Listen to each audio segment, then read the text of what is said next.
ഇന്ന് നമ്മളൊരു സ്പെഷ്യൽ കേക്കാണ് ഉണ്ടാക്കുന്നത്. അതിനായിട്ട് ചോക്ലേറ്റിൻ്റെ സ്പഞ്ച് ഉണ്ടാക്കണം. അപ്പോൾ ഡ്രൈ ഇൻഗ്രീഡിയൻസ് ഒക്കെ അരച്ച് വെച്ചിട്ടുണ്ട് കേട്ടോ. 3 കപ്പ് മൈദയും 1 കപ്പ് കൊക്കോ പൗഡറും 1 ടേബിൾ സ്പൂൺ ബേക്കിംഗ് പൗഡറും 1/4 ടീസ്പൂൺ ബേക്കിംഗ് സോഡയും കുറച്ച് ഉപ്പും കൂടെ ഇട്ടിട്ട് ഒരു 3 തവണ അരിച്ചെടുത്ത് മാറ്റി വെച്ചതാണ്. പിന്നെ നമുക്ക് ആവശ്യമായിട്ട് ബേക്കിംഗ് ട്രേ ഒന്ന് ബട്ടർ പേപ്പറൊക്കെ ഇട്ട് സെറ്റാക്കി വെച്ചിട്ടുണ്ട്. പിന്നെ നമുക്ക് 4 എഗ്ഗ് ഒരു ബൗളിലേക്ക് പൊട്ടിച്ചൊഴിച്ച് വെച്ചിട്ടുണ്ട്. അതിലേക്ക് ഒരു 3/4 കപ്പ് പഞ്ചസാര എടുത്തിട്ട് കുറച്ചായിട്ട് ആഡ് ചെയ്തിട്ട് നന്നായിട്ട് ബീറ്റ് ചെയ്തെടുക്കാം. ഒന്ന് സ്റ്റഫി ആയി വരുന്ന സമയത്ത് നമുക്ക് 1/4 കപ്പ് ഓയിലൂടെ ഒഴിച്ച് കൊടുക്കാം. പിന്നെ നമ്മുടെ ഡ്രൈ ഇൻഗ്രീഡിയൻസ് ഒക്കെ ആഡ് ചെയ്ത് കുറച്ചായിട്ടൊന്ന് കട്ട് ആൻഡ് ഫോൾഡർ മെത്തേഡിൽ മിക്സ് ചെയ്തെടുക്കാം. എന്നിട്ട് നമ്മുടെ ഓവൻ സെറ്റപ്പിലേക്ക് വെച്ച് ബേക്ക് ചെയ്തെടുക്കാം. പിന്നെ നമ്മൾ ഇതിൽ ഫില്ലിംഗ് ആയിട്ട് ഒരു പ്രളയനാണ് കൊടുക്കുന്നത്. അപ്പോൾ അതിനായിട്ട് നമ്മൾ കുറച്ച് ഷുഗർ, 1 കപ്പ് ഷുഗർ ഒന്ന് ഫ്രൈ പാനിൽ ചൂടാക്കാൻ വെച്ചിട്ടുണ്ടായിരുന്നു. അതൊന്ന് മെൽറ്റായി വരുമ്പോൾ അതിലേക്ക് 1 ടീസ്പൂൺ ബട്ടറും പിന്നെ നമ്മുടെ കയ്യിൽ കാഷ്യൂസും ബദാമൊന്നും ഇല്ലാത്തത് കാരണം കുറച്ച് പീനട്സാണ് എടുത്തത്. പീനട്സ് കൂടെ ഇട്ടിട്ട് പ്രളയം സെറ്റാക്കി വെച്ചിട്ടുണ്ട് കേട്ടോ. പ്രളയം സെറ്റാക്കുമ്പോൾ നമ്മൾ ഒഴിക്കുന്ന പാത്രത്തിൽ കുറച്ച് ബട്ടറോടെ തേച്ചിട്ട് ചെയ്ത് കഴിഞ്ഞാൽ നമുക്ക് പെട്ടെന്ന് എന്ത് ചെയ്യാൻ പറ്റും, അത് റിമൂവ് ചെയ്തെടുക്കാൻ വേണ്ടി സെറ്റായിട്ടുണ്ട്. ചൂടോടെ തന്നെ പ്ലേറ്റിലേക്ക് മാറ്റി കൊടുക്കണം കേട്ടോ. എന്നിട്ട് നമുക്ക് ഇതുപോലെ ഒരു സാധനം വെച്ചിട്ട് അത് കുത്തിപ്പിടിക്കാം. പിന്നെ നമ്മൾ റിബണൊന്ന് സെറ്റാക്കിയിട്ട് ജസ്റ്റ് കേക്ക് ഡെക്കറേറ്റ് ചെയ്യാൻ വേണ്ടിയിട്ടാണ് കേട്ടോ. അതിൻ്റെ ഇടയിൽ നമ്മൾ ക്രീം ഒന്ന് ബീറ്റ് ചെയ്തെടുത്തിട്ടുണ്ട്. അപ്പോൾ നമ്മുടെ കേക്കിൻ്റെ സ്പഞ്ച് റെഡി ആയിട്ടുണ്ട്. ഷുഗർ സിറപ്പ് ഒന്ന് തണുപ്പിച്ച് എടുത്തതാണ് കേട്ടോ ഫ്രിഡ്ജിൽ.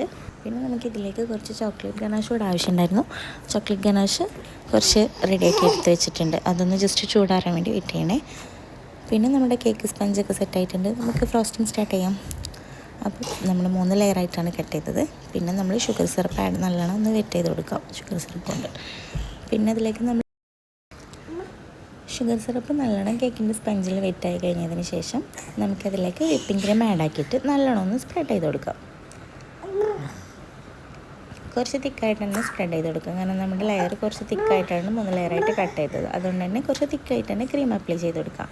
പിന്നെ അതിൻ്റെ മുകളിലായിട്ട് കുറച്ച് ചോക്ലേറ്റ് ഗനാഷ് ഒന്ന് ഒഴിച്ച് കൊടുക്കാം.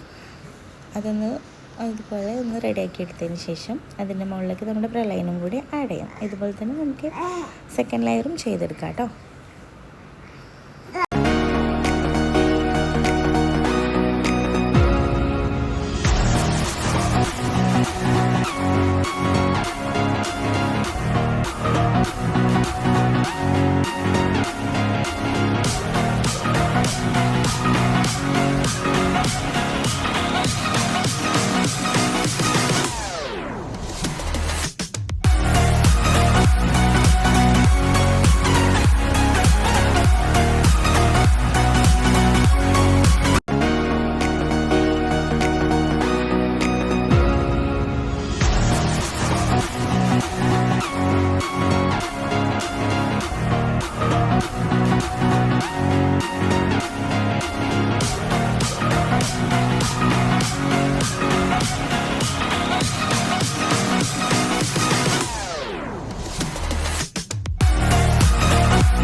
ചോക്ലേറ്റ് ഗനാഷ് ഇതുപോലെ ഒന്ന് ഡ്രിപ്പ് ചെയ്ത് കൊടുത്തിട്ട് നമ്മൾ സെറ്റാക്കി വെച്ച റിബണോളൊന്ന് അറ്റാച്ച് ചെയ്ത് കൊടുത്തിട്ടുണ്ട്.